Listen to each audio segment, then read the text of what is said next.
Welcome to another episode of our video series of the Philosophical History with Contemporary Critique. I'm doing really well, thank you. Ready to get into this one. And you. I am too.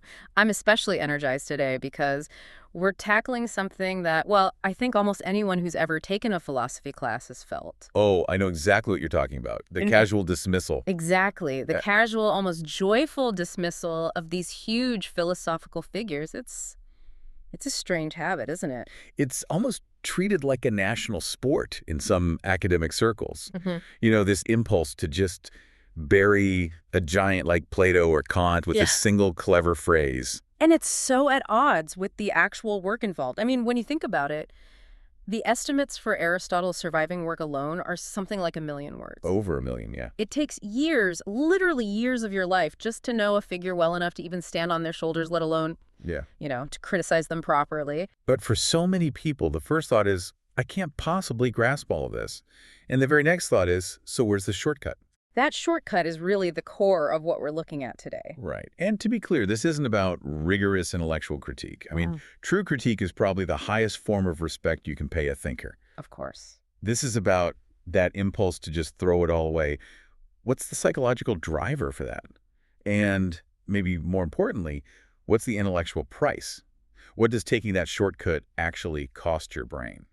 So let's start there with the psychological route, because I think this is the key for anyone listening. The main driver isn't really arrogance, it's relief. Relief from intellectual stress and guilt. Absolutely. Think about the setting, right? You're assigned a text, something dense from Foucault or Hegel, and you just feel totally overwhelmed. You feel guilty that you don't get it, or maybe you feel stupid. And then some authority figure, a professor, a public intellectual, an article you read casually waves them away, calls them outdated, or just plain wrong. And you feel this immediate, almost physical rush of freedom. It's like, oh, thank goodness I don't have to read that impossible thing anymore. That school-induced stress just evaporates. And that feeling is powerful. It's intoxicating. It really feels like a survival mechanism. But when philosophy gets tied up with that kind of stress, that forced obligation, you fall into this binary trap. You lose all nuance. Yeah. You either swing to one extreme, which is fetishization, where these thinkers become these untouchable gods whose every word is gospel. Right. Or you swing to the other side. Cynicism, that cheap, easy dismissal of the whole thing because it just seems too hard or too irrelevant. Both of those are dead ends for learning. And what's so interesting is that this impulse, this desire to bury your teachers, it isn't new at all. It's ancient. Absolutely. It's deeply rooted in our intellectual history. We have Yeah. records suggesting that even Aristotle's own students, like Aristophanes, they were busy burying Plato. Okay. And they'd often focus on petty personal details, not the substance of the ideas. So it's a very old game of wanting to create separation, to feel superior. Exactly. So for someone listening, how do you break out of that cycle? Out of the stress, the guilt, and then the inevitable dismissal? The key is meaning. You have to assign a purpose to the text, a reason why you're reading it now. I always think of that famous acting director who told his actors, don't even come to rehearsal unless you have a specific problem you're trying to solve in the scene. Philosophy is the same. It's identical. If you're reading Kant just because he's the next chapter in the textbook, it's pure stress. But if you go to Kant because you're trying to solve the problem of duty versus desire in your own life, suddenly that text becomes essential. Without that problem-based approach, the temptation to just dismiss it for relief is, it's almost impossible to resist. Which leads us straight into this huge debate about how philosophy even develops, a debate that really shapes how people feel they should approach these figures. Right. Does it advance vertically, like science, where Einstein's theories effectively make pre-Einsteinian physics obsolete for most practical purposes? Or is it more horizontal, like art history? I mean, you can't really say a contemporary poet has surpassed Homer, can you? Or that a modern painter is a more advanced version of Da Vinci. That distinction is so critical because the unspoken assumption in so many introductory courses is that it is linear, that it's a scientific accumulation. And that vertical progress model, that's what creates the insane high-stakes pressure for young students. Yeah. If you believe Aristotle is just a flawed predecessor to Kant, then why bother with Aristotle? Why not just read the summary of the latest and greatest ideas? Exactly. And that linear thinking has a huge intellectual cost.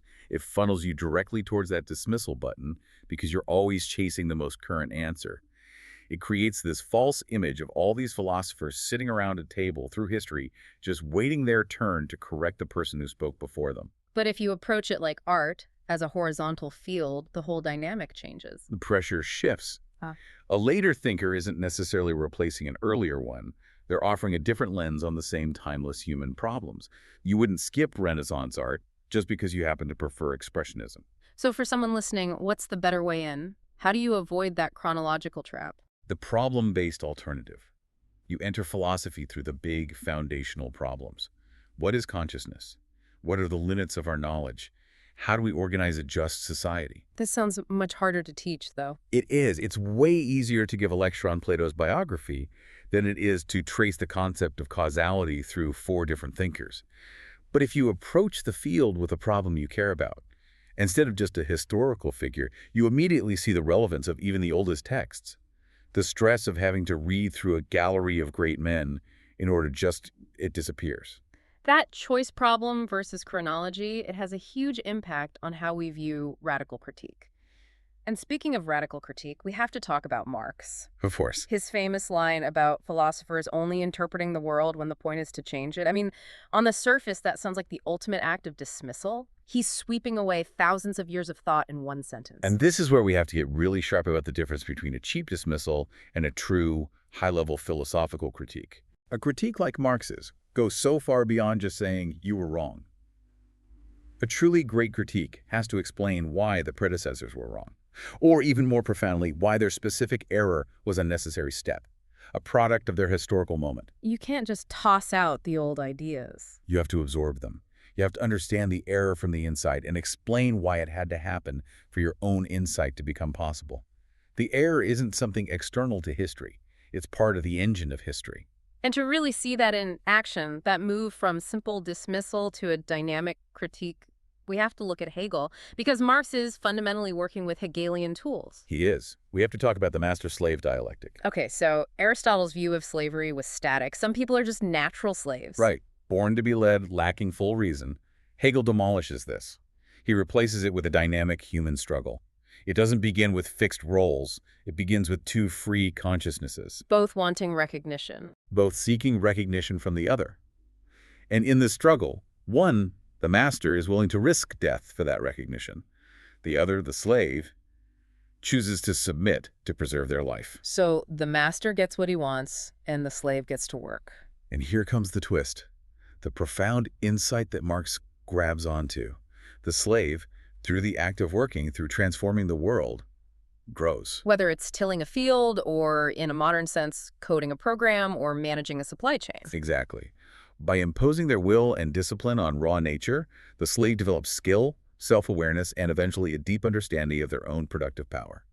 Meanwhile, the master who only consumes. He becomes totally dependent. He's dependent on the coffee the slave makes, the house the slave maintains, the systems the slave runs. The slave masters the external world through work, and in doing so, masters their own path to independence. And this is what Marx builds on. He takes this Hegelian dynamic and applies it to the modern economy to explain how the proletariat, the slave consciousness of capitalism, will, through its own productive work, gain the awareness and power to overturn the system. So, you see, it's not a rejection of Hegel at all. It's profoundly Hegelian. Marx is explaining how the error of bourgeois philosophy was a necessary stage, created by the very economic structure of its time. It's a fantastic example of intellectual movement. But we should acknowledge there is a common critique of that dialectic, that it's maybe a little too optimistic. Absolutely. The critique is that the master is rarely so passive.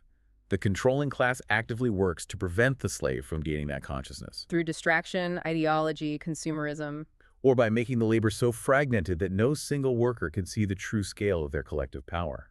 The point is, the conversation has to continue. You can't just close the book on Hegel or Marx. Which brings us back to the role of the expert, the instructor in all this. What happens when a teacher gives a perfect, polished summary of a big idea, like Plato's cave? That's a huge pedagogical risk we face. When the expert explains it so elegantly, so cleanly, the student can feel like, okay, I've got it. I don't need to read the primary text now. The beautiful explanation becomes a shortcut that lets them avoid this struggle. And the struggle is the most important part, that wrestling with the text, the confusion, reading it 3 times, that's where real understanding is forged, not in the clean summary. So the goal isn't to praise making mistakes, but to lower the stakes of making them. Precisely. We have to make being wrong, being confused, being ignorant, we have to make it cheap. When you remove the fear of being judged for not understanding, the defensive need to dismiss the authority figure for relief just melts away. If you don't feel stupid struggling with Aristotle, you're much less likely to want to bury him. Okay, but let's take on the hardest version of this, the ethical problem. What do we do with a philosopher who has morally repugnant ideas? Aristotle's defense of natural slavery is, for us, deeply disturbing. Do we just cancel him? This is where the real work is. Hmm. And it's much harder than just canceling someone. This serious intellectual task is analytical. You have to figure out if that repugnant idea is a surgically removable defect. Like a product of its time that you can cut out without damaging the rest of the system. Exactly. Or is it a systemic cancer that infects the entire logic of their philosophy? You have to evaluate the internal consistency. So with Aristotle, you'd ask if his defense of slavery is compatible with his other ideas about, say, the rational capacity of all humans. Precisely. In his ethics, he has a very high view of human reason. So you have to ask, does his argument for slavery contradict that? Is he using his own rules consistently? That kind of detailed analysis, using their system to find the cracks, is the rigorous alternative to just throwing the whole book away. And to even start that process, you need to use what's called the principle of charity. It's the most essential tool, I think. The principle of charity demands that you, the reader, temporarily accept the premise of the argument as true. Not to agree with it, but just so you can reconstruct its internal logic as strongly as possible. You have to build the best possible version of your opponent's argument before you try to knock it down. That's it. Only then can your critique be genuine and powerful. It makes the entire act, whether you end up rejecting or affirming the idea, so much more intellectually rewarding. You aren't rejecting it out of fear or confusion. You're rejecting it from a position of mastery. That's a really powerful summary. The impulse to bury these giants is so often about our own psychological stress, about avoiding the hard work, not about some profound intellectual breakthrough. And we have to constantly be on guard against those two traps, the trap of fetishization, blind acceptance, and the trap of cynicism, that easy, casual dismissal. The real work, the really valuable approach for anyone listening, is always the internal critique. Using their own framework to find the weak points they left behind? Yes. If you can show a thinker's contradictions from within their own system, like using Aristotle's concept of rationality to undermine his defense of slavery, you haven't just dismissed him. You've actually moved the entire conversation forward. You've used their work to see the world more clearly. Far more clearly than a simple rejection ever could. And that necessity of showing internal inconsistency, well, that's what drives all genuine intellectual movement right up to our present day. That is a fantastic framework for anyone to take into their next encounter with a difficult text. Thank you for walking us through all of that today. It was my pleasure. Thank you.